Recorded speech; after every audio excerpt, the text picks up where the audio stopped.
I forgot something on my already massive Nonfiction November MBR. Link down below and in the eye as always.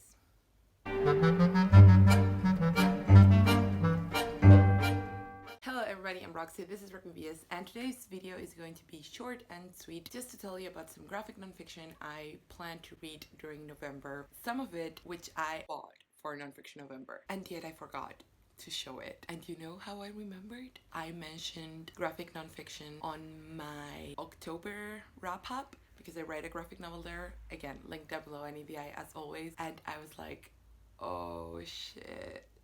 Let's just get into it. The Dialogues, Conversations about the Nature of the Universe by Clifford B. Johnson with a foreword by Frank Wilczek. It's just about science and like conversations with different scientists. I'm not sure if the conversations themselves are fictional, but I know the data is real. And this was recommended by Girl Scientist, the same person who brought Lost in Math to my life. How could I not pick that up?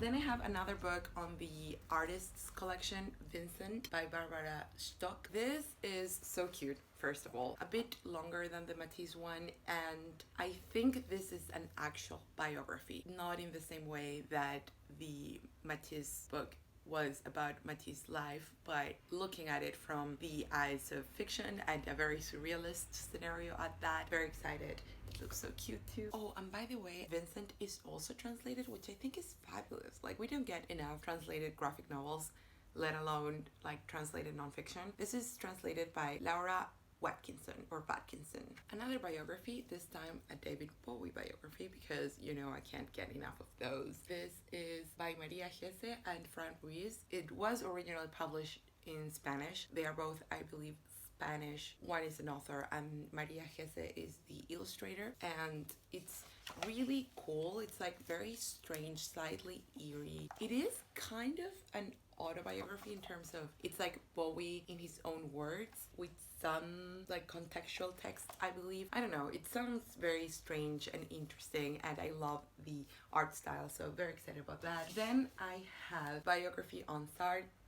Yeah, I love the idea of reading this, but every time I need to say the name, I panic.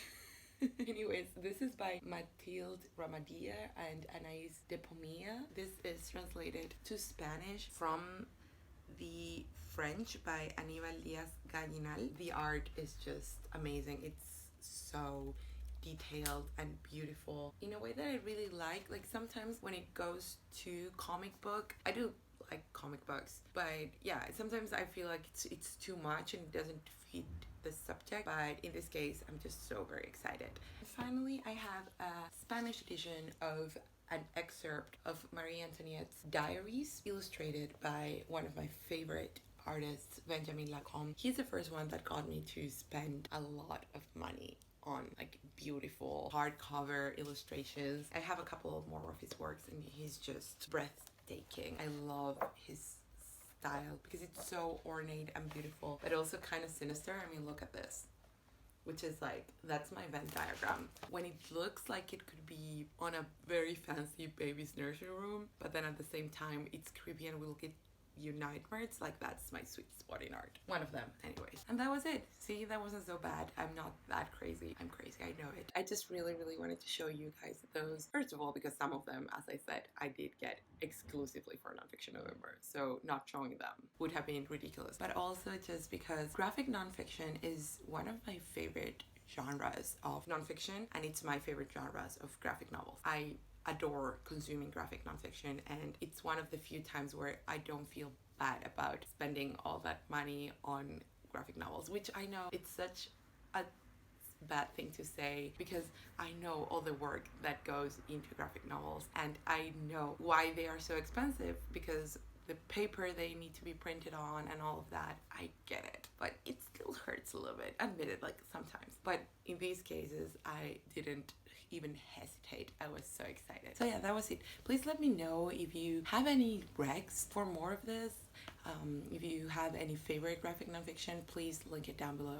Link it, just tell me the title and or the artist slash author. Sometimes there's two, sometimes there's more, sometimes it's only one person, and that person is a personal hero of mine. Also, have you read any of these books? Do you want to read any of these books? Any and all comments down below, and don't forget to like and subscribe and share, and see you next time.